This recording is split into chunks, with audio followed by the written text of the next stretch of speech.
Hey, this is Len Testa, and this is our episode of the Disney Dish for July 2016. A couple of housekeeping things before we begin today's show. One, check out disneydish.bandcamp.com for a collection of other original Disney Dish shows not available on iTunes. They're about $1 each. Two, Jim and I are looking to do an in-park event in Orlando at sometime in 2017, and I'm kind of excited about what I'm about to tell you guys. You all know that I used to do these in-park events as part of the WDW Today show at an event called Reunion every December. Those were some of the best and most fun experiences I've ever had in the parks, and I kind of miss doing them. If you've never heard our custom audio script for Spaceship Earth, our Rocky Horror Picture Show version of Carousel of Progress, or the That's What She Said Jungle Cruise skipper story, look them up on Google to see what these things can be. Plus, you know Jim's restraining order has probably expired by now, so we're in the clear there too. Anyway, doing live events in these parks requires a travel agency to coordinate everything, from getting us a place to actually do the events to getting y'all rooms to stay at while you're there. And here's where you guys come in. You're going to help us pick the travel agency that we use for live events. That's right. Before we partner with a travel agency to do this event, before we take any advertising dollars from anyone, we want to make sure that y'all are satisfied with their service. Stakeholder capitalism, kids. That's what this is all about. The travel agency that we're considering is Storybook Destinations at storybookedestinations.com/DisneyDish. It's run by Tammy Whiting, who unofficial guide readers say is one of the best Disney travel agents in the country. Tammy also blogs about the Disney Cruise Line for touringplans.com, and she is fabulous at that. So we're pretty comfortable giving Tammy and Storybook Destinations a shot at this. Here's what we want you guys to do. Over the next few months, as you plan your next trip to a Disney theme park, ask Storybook Destinations for a quote, again, at storybookedestinations.com/DisneyDish. And let us know what you think of their service. If y'all think they can handle a Disney Dish event, then we'll do it. And if not, we'll look somewhere else. Like I said before, we're not taking any ad dollars from anyone until y'all tell us that they're good. It's an interesting experiment, ain't it? Getting listeners to rate a potential advertiser. And you were there when it started. Tell your grandkids. And now, on with the show. Welcome back to another edition of the Unofficial Guide Disney Dish podcast with Jim Hill. It's me, Len Testa, and these, dear listeners, are the dog days of summer. It's extremely hot. This is our second show for July. Fortunately, we're recording in some air conditioning. And speaking of the dogs of the dog days of summer, let's bring in one Mr. Jim Hill. Jim, how's it going? Is that a reference to Secret Life of Pets? Are we playing for the other side now, Len? What's this about? $100 million, Jim. Oh, 103, actually. But who's talking? That's a lot of kibble. Jim, real quick. So I'm working on the unofficial guide to Walt Disney World with kids. And one of the things that I'm looking at, and this is sort of a broad theme, I want to do a show on this actually, but it's how kids' tastes have changed in attractions over the past decade. So what I've done is I've gone back and I've looked at what kids rate as the best shows in the Magic Kingdom, and then, or the best things in the Magic Kingdom, and I'm doing the Animal Kingdom now. At Magic Kingdom, it was really interesting, and we're going to do a whole show on this, but things that have not held up with kids, mildly surprising, things like Jungle Cruise, Really? not holding up well. Yeah, Jungle Cruise, Enchanted Tiki Room, Country Bear Jamboree, not doing all well. You know what is doing well? What? Character greetings Yeah. and the interactive games. So a Pirate's Adventure or Sorcerer's of the Magic Kingdom is doing... Kids would rather do that than do virtually anything other than the classics in, like Splash Mountain and Big Thunder Mountain in Frontierland and Adventureland and Liberty Square. Yeah, that's kind of telling. As part of today's show, we're going to be talking about the new Frozen stuff that's been added to Epcot, and they really took that into account with the Summer Hoos. That's, by the way, how you pronounce it. Hoos, not house. Or is it? It's Hoos. Oh, yeah, because it's Norse, yeah. But yeah, they have done perhaps the most elaborate meet and greet that they've ever done in the history of the company. This is Royal Samurai. Hoos. Yeah. And they took an expansion pad that was next door to Norway. And honestly, if you walk in there today, it looks like it's been there forever, Len. I think we call that Mexico, Jim.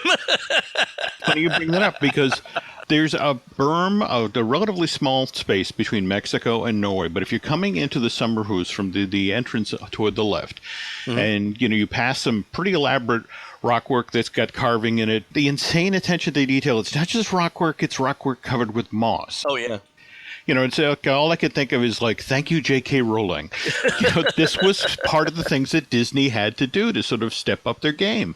But you go to walk in, and there's a giant oak tree. They actually moved to this site to sell you on the idea that this is Anna and Elsa's. I mean, the conceit of this whole idea, the summer house, is it's modeled after a traditional Norwegian cabin. The whole area takes its inspiration from an area in Norway known as Trondheim. But this is supposed to be Anna and Elsa's childhood retreat, where they came with their families when they were younger. And that's why when you walk through the thing, there are family heirlooms, treasures from their childhood. But after everything that happened in the Frozen movie from 2013, now that Elsa's the queen, she's reopened this cabin again. And it's once again a place of joy and family. And you are being invited into this very personal space for Anna and Elsa. And they made such an effort to have visual continuity with the original Norway pavilion. I mean, if you look at the roof of the building here, it's got sod just like the other buildings over in Norway.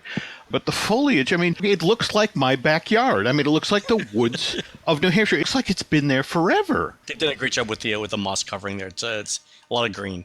And that is the traditional architecture of Norway. Absolutely. But you can't see a hint of Mexico next door, and it's literally 20 feet. Oh, really good. You and I know from years and years of attractions that what typically happens is they'll do their planting, but it's with the notion of in 3 and 4 years this will grow out, this will look great. But this is from day one. It looks like it's been there forever.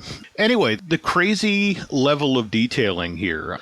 Just the exterior of the building. They wanted the logs to look so correct that they found an old barn, got real logs from the barn, and took molds from them. Oh, nice. So you go inside, and this is traditional Norwegian folk art everywhere. I mean, again, I know people complain that they're shoehorning Frozen into Norway, but they've really made an effort to make a lot of connective tissue. So there's rose mailing everywhere, huge rose mailing in the ceiling down to these little ornamental spoons that are on display. And I know your love of Maelstrom. There's a tapestry in here, an Easter egg for those of us who miss the attraction. But if you look at it, it starts off with imagery at the top of the three-headed troll. There's a waterfall that comes down to a picture of the rock troll, the one-eyed rock troll before the second drop. This is a detail that only Len Testa will appreciate. That framing the waterfall, Len, are the backs of the chairs from the movie. Really? Seriously. Oh. You remember the chairs from this thing? Yeah. They were sort of like fan-shaped. Yeah, and it was just one of these things. The art director was so proud to point that out. It's like, I got in the movie. I worked in the movie. So it's like... to make your way through the rest of the building, one of the things I think you will enjoy is in one of the corners just before you enter one of the 3 rooms where you'll meet Anna and Elsa. And by the way, you can't ever tell that there are 3 rooms. Really? It's really well designed. So what's known as a kubelstall chair, it's this chair that's carved out of a single log. And the way the Norwegian craftsmen do it, they take, a log has to age for a year to up to 5 years till it's ready then to carve. And it's amazingly comfortable because what they do is it's not a flat chair. They actually carve out a butt imprint. Nice. I'm not sure that's how they choose the king in their land, but, just sort of like, Well, you never know. Who so rightwise fits the butt print?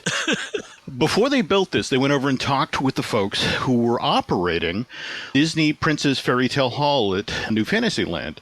Okay. And it's like, if you were going to do this again, what would you do differently? And so they've created a wider space, obviously so family members can be getting their own shots and that sort of thing, coupled with the fact that Anna and Elsa each have their own very distinct space, so to speak. I mean, where Anna's supposed to be standing, you can see the castle of Arendelle, and there's a folk painting of a sunflower over where she stands. Where Elsa stands, it's a view of her ice palace, and there's a snowflake painted above the space. But what really impressed me was if you turn around and look around the edge of the room, there's all this discrete theatrical lighting. Oh, really? Oh, yeah, I see the photos. Yeah, seen the photos, yeah. Is that not necessarily there to make the princesses look good? That's there to make you look good. You want a good picture to take home. So they took the time to actually light the folks better. So the lighting itself, the theatrical lighting that you mentioned, Jim, has every color in the rainbow in it. And Yeah. it's in a circle. And the interesting thing about it is, if you look at where Anna is, it sort of mimics the sunflower pattern on the floor, on the carpet of her floor. The rainbow thing, it works in really well. All right, so you have your wonderful meet and greet. And by the way, take a moment when you're in the room to check out Elsa's dress. This is one of the most elaborate costumes they've ever created for a character. I mean, it's actually different from the dress that Elsa wears in the parade, because again, you're there to get your picture taken with her, so they actually stepped up their game for the costume here. And then, of course, it's a Disney theme park, so how do you exit your photo meet and greet but through the gift shop? Which is the Wandering Reindeer. There's some of the best detailing in the attraction in the gift shop. You're exiting into a traditional Norwegian stay bar, which is kind of a storage shed. So basically the garage where all the fun stuff is. So up on the walls are skis and snowshoes, and yeah, they've done a great job on this. The photos look great. If you're looking around the room, they've actually have outlines of reindeers on a lot of the shelves. There's some Norwegian that's scattered painted along the wall that actually explains the tale of the wandering reindeer. And of course, really? Yep. Unfortunately, the two people who were walking me through the attraction early this week, it's like, yeah, I have no idea what that says. Don't speak Norse. The funny thing about Norse is if you sound a lot of it out, you could probably figure out what most of the words are. Really? Yeah. Okay. If phonetically, you could probably figure out what the root derivative is. Say, now I got to go back. One of the things that I did when I was in the real Norway was go to the Norwegian Museum of Cultural History, which sounds incredibly boring. I don't know if I've talked about all of this on a previous show, but the Norwegian Museum of Cultural History is one of the most interesting museums in the world because it's a museum of full-sized buildings. Wow. It preserves Norwegian architecture. So it's a huge park. And this is where the Stave Church from Gaul, the thing that is the model of the Stave Church in Oslo, is actually located. In Gaul. It's in Oslo, but this is where it is, at the Norwegian Museum of Cultural History. And so they've got examples of buildings from the year 1200 on in all different examples of Norwegian architecture. And I got to say, looking at the stuff that they've done for the summer house, it is a faithful replica of what you would see in actual Norway. The sod roof, which is probably not really sod. And it's so funny you say that, because the poor slobs who learned from putting real grass on the original Disneyland Splash Mountain, where it's like, well, that was a bad idea. If you go to Cars Land in California, when you look up and see the greenery that's sticking up out of the mountains of Ornament Valley and Radiator Springs, that's all plastic faux grass, faux planting. Not only it'll hold its color in the strong Southern California sun, that's really also what they've done with the new sod roof on top of the summer house. Jim, I just sent you a link in chat to one of the buildings in the Cultural Museum. Why don't you click on that link and tell me what that building looks like to you? All right, hang on just a second. This is an actual building in Norway. Wow. God. Jeez. Boy, the people who own that building better get a royalty. Wow. That is dead on. Holy cow. Oh, we got to put that in show. Well, you know what they say. Plagiarism, the greatest... greatest compliment. Yeah, there you go. So, plagiarism. Okay. Well, anyway, remember that the meet and greet was developed paralleling the ride-through. The Disney fan community has really not been a big supporter of this project. And again, I get it. It replaced a ride that a lot of people loved. I've told you my Josh Guyad story, right, about the ride? No. Oh, okay. Josh, the voice of Olaf, actually grew up in Hollywood, Florida. And so when he was growing up, his favorite theme park, just like you, Len, was Epcot. Epcot. So, given the way this story is going, Len, what do you suppose Josh's favorite ride at Epcot was? Well, if he's anything like me, he loved Norway because of its transcendent beauty and natural charm. So I'm going to go with Maelstrom. Okay. So yes, this was his favorite ride as a kid. So all right, so jump ahead to 2014, and now Frozen has gone from being a hit movie to an Academy Award winner, a worldwide phenomenon, a hugely important IP for the company. So let's do an attraction. This thing has been, from development, initial conversations, to turning the key on it, 2.5 years. I know you and I talked as Frozen was making its way through the pipeline about how Disney's looking at doing a attraction about this and replacing Maelstrom doing it. And that was one of those ideas where it's like you put it on the whiteboard and go, okay, if this movie makes a certain amount of money, we're going to do that. And it took really till January, February of 2014 for the movie had passed a certain threshold where it's like, okay, this is real. We're going to do this. And so poor Josh gets the call. The guys at Imagineering, they know he's this huge Disney fan. When I met him at D23, he was like, "You're Jim Hill, oh my God," something like that, right? He's a fan. No, he'd been reading the site forever. And in fact, he was mad at me because I hadn't answered a Y4 question that he'd sent me years previous. But well, whom among us isn't mad about that, Jim? There you go. But anyway, so Imagineering calls him, hey, Josh, we're going to make a ride for Frozen, and we want you to be a big part of it. It's like, and this is Josh's childhood dream. And it's like, oh, I've wanted this forever. Where are you going to build it? Well, we're putting it in Maelstrom. It's like, no. So my favorite ride from my childhood is now being destroyed so I can further my career. So it's a very strange place for him to be. To jump into the ride itself. This is Frozen Ever After. Not a book report. Anybody who's familiar with a lot of the early Fantasyland, they really were book reports. You sort of chased Snow White and she kissed the prince at the end. And yeah, Under the Sea, Journey of the Little Mermaid is a classic example of this. It's a straightforward retelling of the... there you go. Of this. Okay. And so the Imagineers didn't want to do that. What they decided to do is that this is set post-film, and that's the same story that Simmerhus is telling. This is a happier time. And so when you go into this insanely elaborate queue, you actually pass a formal proclamation that says the kingdom is invited to a summer snow day celebration in honor of the day that Princess Anna saved her sister Queen Elsa with an unselfish act of love, and all will be welcome at a royal reception inside the Ice Palace. So you make your way through the queue, and they're talking about, hey, tours of the kingdom are now departing. So, and the Imagineers worked really hard to put in stuff from the film that they knew people wanted. People loved Wandering Oaken from the movie. But the problem is Wandering Oaken is actually way the hell out in the woods. That's his trading post in Sauna. So what they did instead is this is kind of his downtown store. It's the outpost. Yeah, that's right. Oaken's, Tokens, and Sauna.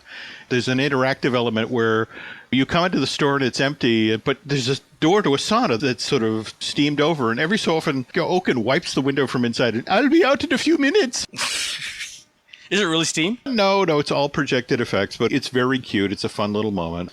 For those of you who are wondering how they did this, because what's kind of intriguing about Frozen Ever After versus Maelstrom, there's now almost a full minute more of show. Like, I want to say, depending on how heavy the boat was or that sort of thing, Maelstrom was like 4 minutes, 10 seconds, something like that, Len? Yeah, Does that sound right? 4.5. We're about 4.5. I think we said 4:15, 4.5, something like that. Okay. I mean, depending on how fast the water jets are going. That's going to be an issue with this attraction shortly.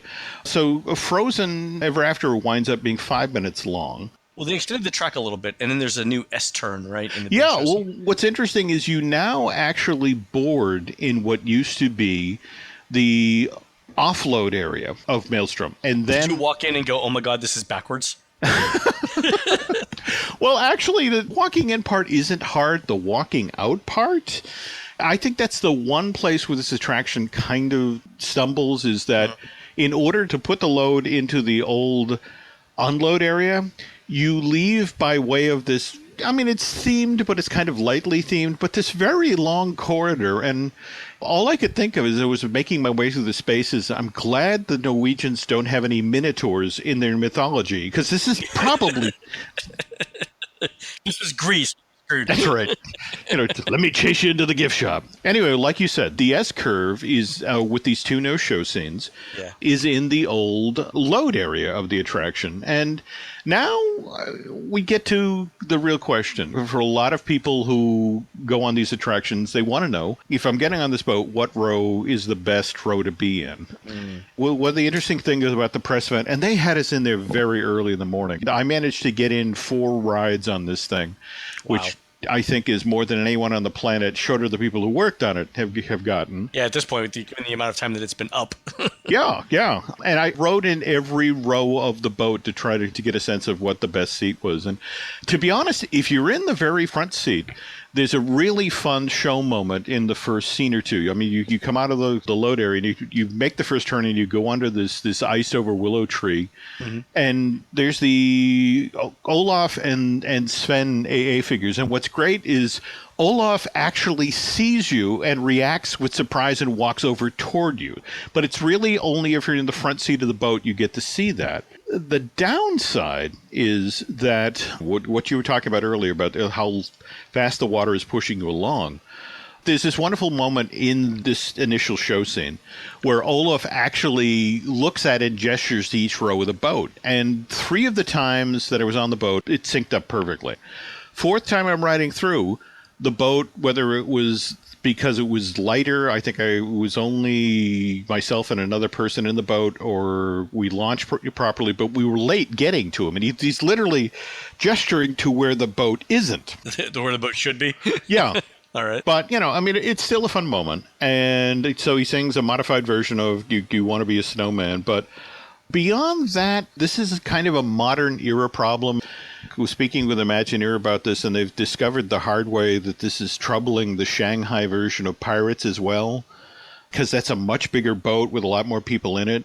But face it, in our modern era, as soon as the show starts in a Disney attraction, somebody lifts their cell phone up. Yeah. I was talking with my friend Shelley Karen about this, and she basically said, really, if you want a cell phone-free experience, you probably want to be in the second boat on the right side, because that puts you closer to the AA figures, and you won't have cell phones in your face. We live in this culture where if you don't have pictures, it didn't happen. So I stood in a 5-hour line. I rode Frozen Forever After. Here's my video. You go to your second show scene, and it's the trolls who sort of, for the one person on the planet who's never heard the story of Frozen, Happy Troll gives you the 15-second soundbite. It's like, yeah, she saved her. Okay, get up the mountain.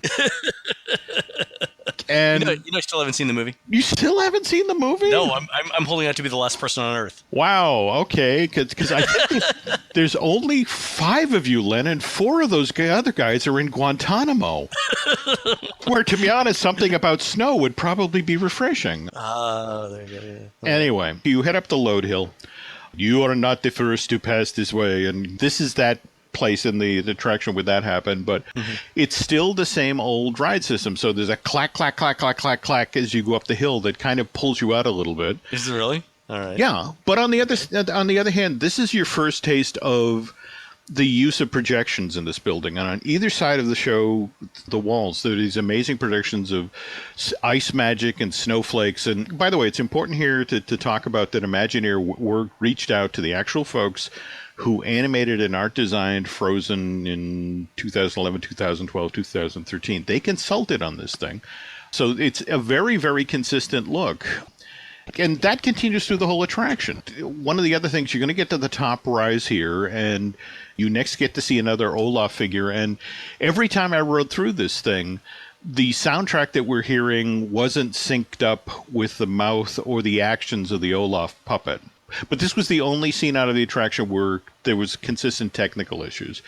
You then proceed to a show scene with Anna and Kristoff and Sven, and this is where you get your first real taste of the human audio animatronic figures that are done for this Len. And this is the first time in a Disney theme park stateside that they've used these all electric animatronic figures. It's no longer hydraulic fluid, and they are stunning. They are amazingly fluid. The video that I've seen on them are really, really good. They're very lifelike. We've seen hints of this technology at Seven Dwarfs Mine Train, right? With the internal projection stuff. Yeah. But this is definitely a next step up. And they do a wonderful job of sort of setting up the big show scene that's to follow. In fact, they include one of my favorite lines from the movie to the effect of, I don't know if I'm elated or gassy. Interesting choice for a family-friendly attraction. Oh, before we go on here, I really... You particularly, having as much work as you've done on your home, would appreciate this aspect of the Maelstrom Frozen Forever After changeout. They decided, for a lot of reasons, but mostly because Epcot really needed a family-friendly attraction. That was one of the reasons that Frozen went into this park, the Frozen ride. But at the same time, they wanted this in quickly, so it's like, okay, so let's take a pre-existing ride building and that's Maelstrom, and it's got its flume track, and let's stick with that. But that then changed this project basically into the world's most expensive kitchen remodel, because they had to build around the flume, and it created a new section of the flume for the S-curve at the beginning. But it's now, how do you tell a story using this flume? And that's what's absolutely amazing about the big scene of this, where you get to the three-headed troll room, and you have Elsa up there, singing Let It Go, this amazing face projection, these incredible fluid arm movements, and you then begin to slide back down the hill as the troll, back, over the hills. It's all beautifully synced to the Let It Go song. Right. This is an attraction you have to go on. You get on it a couple of times during your trip. There's details in here that are insane. I mean, really? When you are sliding backwards down the flume as she sings Let It Go, and get Elsa's conjuring up ice magic, and overhead, the fiber optics chase you down the track. Oh, okay. So I've been looking at ride video, and you don't see that part of it. Okay. No, you have to look up. And anyway, so the other thing to stress here is, again, remember, they began working on this thing in January of 2014. So March of 2015, the Frozen Fever short comes out and introduces snow geese to the world, which are basically tiny little snowmen. So originally, this scene in the attraction was just going to be you bumped into Marshmallow, the monster that Elsa conjured up to frighten away Kristoff and Anna. And, so that was going to be, he was going to accidentally bump you and knock you down the falls. Would have been funny, but okay. But what ended up happening is that here's this short that introduces these fun new characters, and the Imagineers, well, we got to put those in there. People will want to do that. So in the middle of the design process, they've got to change out this big scene in the attraction and throw in all these snow geese. From there, you slide down your second ride hill. This is the moment in the attraction previously where you pass the oil rig, but now it's the Castle of Arendelle, and there's these wonderful snowflake-shaped fireworks that blow off, and then you enter your final show scene, and this is Anna and Elsa and Olaf reinforcing the whole notion that you are here for a summer snow day. So it's Anna, Elsa, and Olaf singing the In Summer song from the movie. It's a beautiful green setting, but with Olaf and Anna and Elsa are holding their hands so that you see the sisters are still friends and everything's great. And the other thing that's kind of impressive is as they're singing, they turn to the boat, and the Imagineers evidently put a lot of effort into making the sisters make eye contact. And these kind of knowing smiles, because Olaf is just totally clueless about what happens in summer. It's this wonderful little show beat, and then you're back into the load-unload area. And I guess the other thing to say here is, this is perhaps the best dark ride that Disney's ever done. There are issues. I mean, this thing has, 900, 1,000 people an hour capacity? If things are going really, really well, yeah. If things are going really, really well. And so, again, there's a 5-hour line outside. The people I was speaking with in Imagineering, acknowledged it's we know it's got 5-hour long lines, and we've had some tech issues. But the interesting thing is the people who actually ride it rave about it. It's true. It's one of the highest rated rides in Walt Disney World right now, according to unofficial get raters. Yeah. But now the challenge is, what do we do to mitigate this? Let me ask this question about this, Jim. Yep. The strong rumor is that the thing wasn't ready when it opened. That Disney wanted to hit June 21st because of the issues that they had with Rivers of Light and the stuff that Universal was doing with Kong, et cetera, et cetera. Is there any truth to that? Look, it's a very competitive marketplace. And you're right, particularly in the wake of Rivers Light. Disney needed some good news, especially given everything that's going on in Florida. So I think in hindsight, should they have done the soft opening for this thing? Absolutely. They shouldn't have just thrown open the doors because, right now that's kind of the story that's defining Frozen. It's not only the long lines, but the breakdowns it's been having. Yeah. But every attraction has, that sort of thing happen early on. But that's why you have a soft opening. How many rides if you and I experience where it's 3 and 4 months of soft opening before they finally officially open the doors? Green Gots. There's a ton of stuff, right? Hey, come September, October, folks, this is really something you want to get in line for. It's true. I just cautioned folks that, yes, if you've been following what's been going on the ride at all, that it's been prone to breakdowns lately, but it's still worth it. If it's running during your Disney World vacation, and if you can get a fast pass, Yeah. do it. That's the thing that we're telling people, that because of the breakdowns and because of the long lines, if you're going to get to Epcot early in the morning, ride Soarin', ride Test Track, use a single rider line for that, Yep. and then go see Frozen Ever After using a fast pass. No, absolutely. Disney is not getting out of the Frozen business. There is a Frozen holiday special that's actually being produced by the folks who did the 2 Prep and Landing shows for Disney. Oh, really? I think is debuting this holiday season. You've got the Frozen Broadway musical that tries out in Denver next summer and then opens on Broadway on the 18th. And they just announced Wreck-It Ralph 2's release date in... What's up with that? What? Wreck-It Ralph 2, I didn't think it was a good enough movie to get a first one. To get a sequel.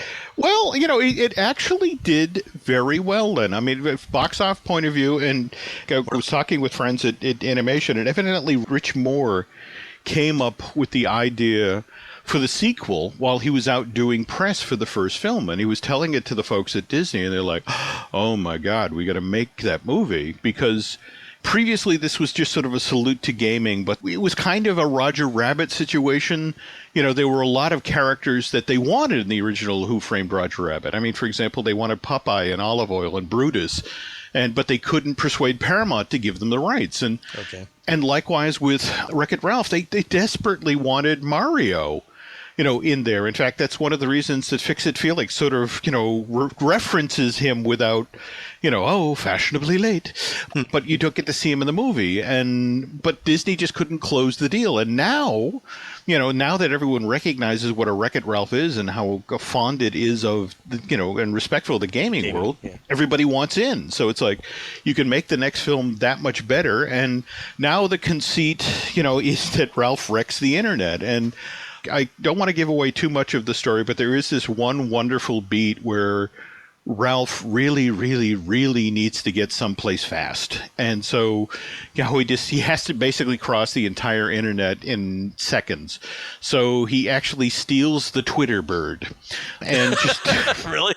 Yeah. So, but that's the thing. Disney's been working on getting these chunks of it out there, and it's been a long negotiation, and that coupled with the fact that Rich had to sort of step away from all the work they were doing on Wreck-It Ralph and go help with Zootopia. But no, and trust me, it's particularly for those of us who work on the web, it's going to be a fun film. So, fantastic! That's very good. All right, Jim, what do we do for the next show? I got to see a lot of fun stuff at this press trip, and if folks are interested, we can dig down deep into Star Wars: A Galactic Spectacular, which really... That's a fascinating project, Len. Just from the one little stat to sort of throw out there to tease folks, this is the biggest fireworks show that's ever been done for Disney Hollywood Studios. In fact, I know everyone talks about the projection elements of it, but the pyro... one of the reasons they actually built that area, the new pyro launch area on the other side of World Drive, is that, well, take for example this show that just debuted. In Wishes, over the course of that show, they shoot off 4 8 to 10 inch fireworks shells. These pyro shells, they're the big boomers, all right?